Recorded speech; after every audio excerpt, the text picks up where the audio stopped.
Hello, everyone. Welcome to the Pop Culture Cult. I'm Sean. I'm Janice. Hashtag Cold Beer Sunday. We just got home from family barbecue, and we get the chance to talk about Doctor Who. Woohoo! Which is always good. This episode review is about the episode called Thin Ice. Set in Victorian era. They froze the Thames. There was a fair going on. Of course, there's a monster under the ice that's eating the people. And that's not really what the story was about.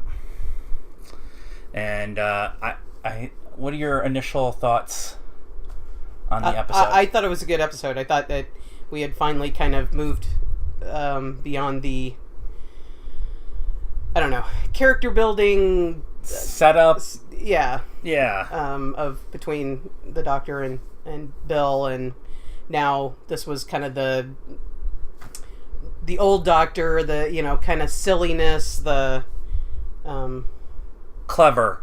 He seemed very clever in this episode. Although Capaldi's not the clever Doctor, there was a couple times when he did some things where it was like he kind of made the like he was being clever and witty. And witty. That's a better way. Yeah, with Pete, the companion who disappeared himself. Yeah. That whole conversation. Yeah, it was just a really good. I think overall it was probably the best of the episodes so far this season. Now it's 3 episodes in, but I seem to feel that when they go back in time, I enjoy it a lot more than when they go forward in time. The last episode was forward in time, the Smile. That was forward in time, and the but I love sci-fi, and so it seems really weird that I like the backwards in time. Anyways, I seem to like this one a lot more than the other ones. A lot of it was, for me, was finding out that Pearl Mackie can actually act. Yeah. She doesn't really have any a big list of credits on IMDb. I think she had 1 or maybe 2 other things before she got Doctor Who, and she's still really fairly young.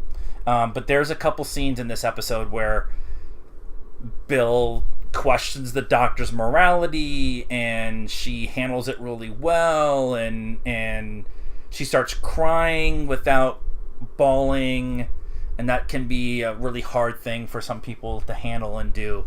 But I really like this episode because this was one of those episodes where this is what really is going on, and you're like, oh, okay, cool, there's a big monster, and I like monster ones, and they're back in time, that's awesome. And then there's this other plot line, which really what is going on, and there's actually, but we still don't really know what's going on. But other than he can't leave.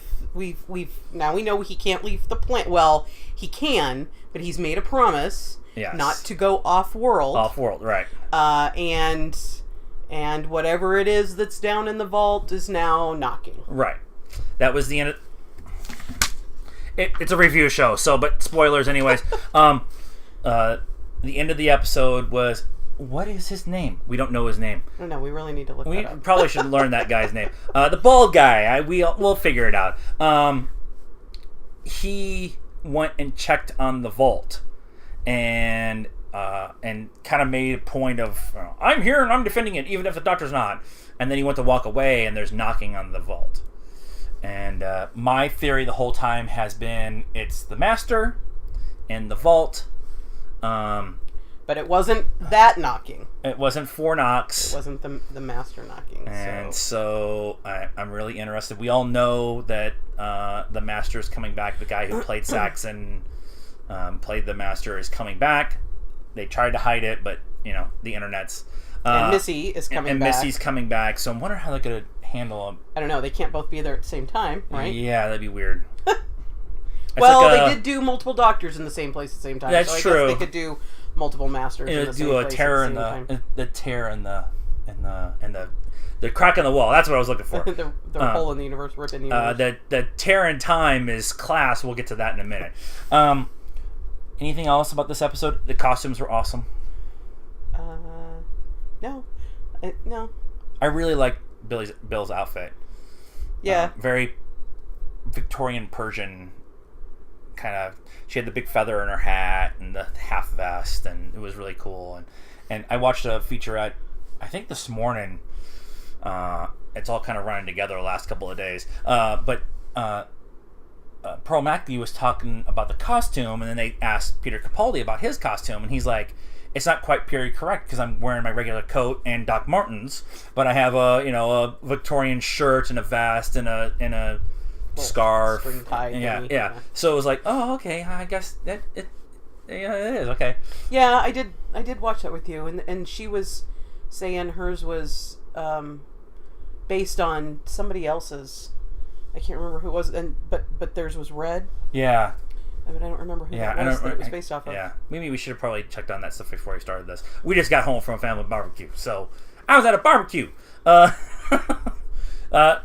than that, really good episode. Much better than the last few. It's just not that the other two were bad. It's just more. It's the Doctor. This is what we were expecting. This one was much better than the last one, which wasn't terrible. But again, I didn't like the last one as much as I normally would. Yeah. And the first one was all set up for Bill. Yeah, they can't all be home runs. Yeah. Well, even Tennant and Smith and Eccleston, they all had bad episodes. You know how I know? Whenever they do the marathon, they skip a bunch because they're just not very good. The other show was Class. This is episode 3. This was giant tentacles coming through windows with dead people and becoming and dead loved ones. Transforming into dead loved ones. What did you think of that episode? Like we talked about last week, I said they better not do character building an episode for every single character where we go through and get backstory and who they are and why this girl's mother's in a wheelchair and all that. And so how they went around that was they just did all of it in one episode. So you got everybody else's storyline, essentially. Yeah. So the one girl's dad, why he died, and why the one girl's mom is in a wheelchair, and why her dad isn't there anymore, and okay. Yeah, I like this episode because they were solving the issue of the monster individually, and then they all got together and went and saved. We should learn people's names for this show. Whatever. The girl with the dreads, the black girl. Yeah. They all got together to go save her. Yeah. Because she was the one that was kind of in the most danger, because it was like the main monster was in her room. Well, and I think it was pretty recent, right? That like 2 years ago, because this was it was the same day 2 years earlier that her dad had died, so it was still very fresh for her. So maybe that was why she was, and it made the Guardian's sister, and the Guardian's like, yeah, we didn't get along, so this isn't gonna work out. They don't get along when she tackles the monster sister to the ground, grabs a screwdriver and shoves it into her hand and staples her to the ground. Like she staples the hand to the ground, and it's like, oh, you all didn't get along very well. I see. I thought that episode was really that one kept my attention. Yeah, it was much better than the one before that, and there was more. I don't know. There was more monster throughout the whole thing instead of the first half being character building, me and my dad, blah, how am I getting along without a leg, all this stuff, and then a monster thrown in at the end. This was monster throughout, and they even said at the end, this is how it's supposed to be. We need to do this stuff together. And the Scooby Gang is formed. Yes. It's totally what's happening. We were starting to try to figure out, the Guardian is Giles because she can't use weapons, but she gets them together and teaches them how to do stuff. which is Giles. He didn't fight. He taught. He's like, yeah, it's totally what's happening. And there's a gay couple, and there's the prince and his Russian boyfriend, which is Willow and Tara, which means the Russian guy's gonna die halfway through the season next year, and he's gonna go on a dark magic killing spree and de-skinning people. They've already done that. That's true. They did do that. That was last episode. Not as bloody this time for class, but much, because they were tentacled. I mean, they were parts of a tree or something. Yeah, so. yeah. It came through the crack in the timeline through the school. Crack in space. Crack in the universe. The Doctor's gonna show back up because there's a crack in space. And they made a Doctor Who reference. Now I can't remember what it was. I don't remember what it was. They made another, because I giggled at it. Yeah. I have to go back and rewatch it because I don't remember what the Doctor Who reference was, but it was... Overall, better. Much better. Yeah. Got my attention this time, kept my attention, and I'm actually looking forward to the next episode compared to last week. Overall, both episodes... Better, much better. I really like them a lot. They're not all-timers or anything like that, but I don't think they're supposed to be. I think those are coming.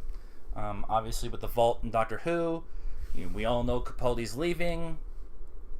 It's a lot of build-up to how that's going to happen. Yeah. I'm waiting for them to start working on that. And class is getting its footing. So, what do you guys think? Did you like this episode called Thin Ice for Doctor Who? Are you liking class? Are you getting into it? This is kind of a twofer episode. It's not really a Doctor Who. It's a Doctor Who universe review. There we go. Sure. And let us know. You can get a hold of us on Facebook at the Pop Culture Cult. We're Pop Culture Cult 1 on Instagram and at Pop_Cult 1 on Twitter. Please like this video, leave a comment, share it with your friends, and please subscribe to the channel. Please go like the Facebook page. We're trying to get as many friends on there as we can. We're at 156. I'd like to be at 200 by Memorial Day weekend. So we'll just keep plugging away at it. And until next time, I'm Sean. I'm Janice. This has been the Doctor Who Universe Review. Good night now.